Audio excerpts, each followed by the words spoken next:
सो ये वीडियो में आज मेरी फ्रेंड, मेरी क्लोजेस्ट फ्रेंड, मेरी फैमिली, मेरी सिस्टर दिव्या के लिए बना रही हूँ। दिव्या भटनागर के लिए, मेरी गोलू मोलू सी क्यूटी सी। She left us, she left me. अभी तो बस उसने स्टार्ट किया था कि अपनी तरीके से वो ज़िंदगी जिएगी इंडिपेंडेंटली, किसी के ट्रैप में नहीं आएगी, खुद को संभालेगी, खुद को स्ट्रॉन्ग करेगी। And see, and I personally feel कि भगवान शायद खुद उसकी सफरिंग देख नहीं पाए, अंकल उसकी सफरिंग्स देख नहीं पाए। इतने सालों में, पिछले 9-10 सालों में आज तक मैंने कभी नहीं देखा कि दिव्या ने किसी के लिए कुछ गलत किया, किसी के साथ गलत किया या किसी को दुख भी पहुंचाया है। बस लोगों ने सिर्फ उसको ही दुख पहुंचाया है, उसी का ही इस्तेमाल किया है, स्पेशली रिलेशनशिप्स।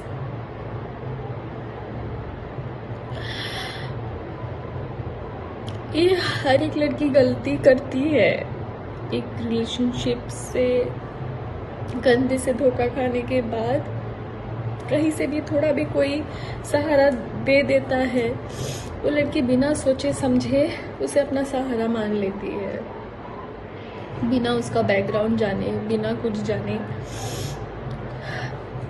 और दिव्या तो मासूम थी, एकदम भोली थी। उस पागल को तो मैं समझाती थी, मतलब अगर मैं उसे समझाती होंगी तो आप समझ सकते हो कि वो किस तरीके की थी। मैं खुद इतनी इमोशनल हूँ तो वो मेरा 1000 गुना थी। आज जो ये वीडियो मैं बना रही हूँ बहुत ज़रूरी है ये बनाना, एंड स्पेशली उस इंसान के लिए जिसकी वजह से मेरी दिव्या ने इतना सफ़र किया।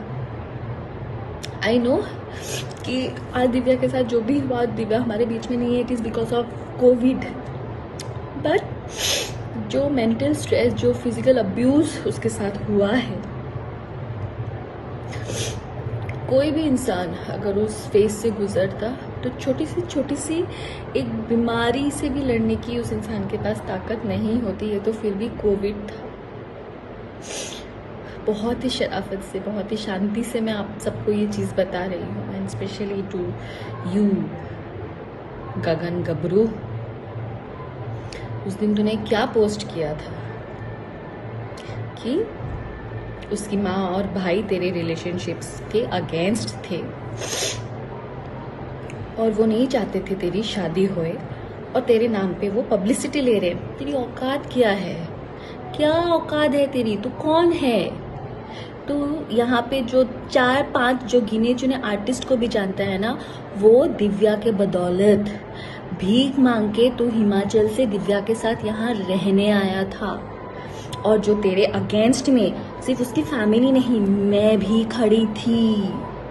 इसीलिए वो 4 साल मेरी दिव्या से बात नहीं हुई थी, क्योंकि मुझे पता था कि तू ऐसा ही निकलेगा।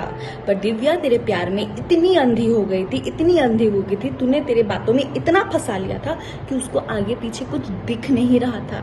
इसलिए वो ना अपने माँ बाप की सुनी, ना भाई की सुनी, ना मेरी सुनी, ना बाकी दोस्तों की सुनी, और जिसकी वजह से आज वो हमारे बीच में नहीं है। समझा? तू पब्लिसिटी देगा, तुझे मैं पब्लिसिटी दे रही हूँ, अब तू ले पब्लिसिटी मेरे से। तुझे मैंने कहा था ना, तेरा काला चिट्टा खोल के रख दूंगी मैं। और अब देख, ये शुरुआत है। तुझे मैंने ऊपर से नीचे तक एक्सपोज नहीं किया ना, तो फिर तू बता मुझे।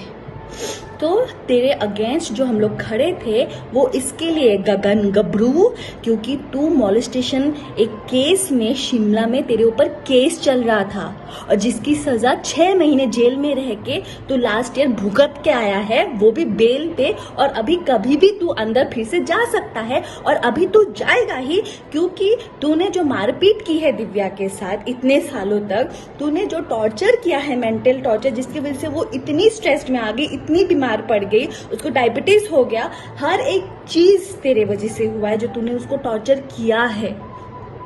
तुझे क्या लगा कि दिव्या चली गई तो तू अभी अय्याशी करेगा तेरी गर्लफ्रेंड्स के साथ? तो सुनो, सो कॉल गर्लफ्रेंड्स जो दिल्ली में और कहाँ कहाँ तुम लोग बैठे हो ना, भलाई तो इसी में ही है कि तुम लोग भी इसके ऊपर एनसी करके सेफ हो जाओ, क्योंकि कहीं ये ना हो आज दिव्या है और कल दिव्या की जगह पे तुम लोग हो जाओ। सो अपने आप को बचा लो और इसके ऊपर एक एनसी करके डाल दो, क्योंकि ये ऐसा ही है और पता नहीं अगर इसको अगर हमने अभी नहीं रोका और आगे जाके किस किस लड़कियों की जिंदगी ये बर्बाद करेगा। So and this is to all the industry people, जितने भी आर्टिस्ट हैं, जितने भी इस आदमी के साथ जुड़े हुए हैं, प्लीज इसका बैकग्राउंड चेक कीजिए। हिमाचल शिमला पुलिस स्टेशन में जहां से भी ये है वहां का पुलिस स्टेशन, वहां के जेल का पता कीजिए इसका अच्छे से। इनफैक्ट इसका ओशीवारा पुलिस स्टेशन में भी दिव्या ने एनसी करवा के रखा है। करवा चौथ के दिन ये आया था और उस दिन भी मारपीट करके गया है उसके साथ। और एक तो शादी के बाद से ही वो दिव्या को रोज मार रहा है, उसकी ज्वेलरी भी चुरा के ले गया है। हर एक चीज इस आदमी ने जो दिव्या के साथ किया है विद प्रूफ मैं आप सबके सामने एक एक करके मैं एक्सपोज करूंगी। बट उससे पहले तू सुन ले गगन गबरू, तेरी जिंदगी अब जेल में ही सड़ेगी, ये तू आज समझ ले। तूने जो किया है ना दिव्या के साथ, उसका हिसाब तो भगवान ही तेरा अब करेगा।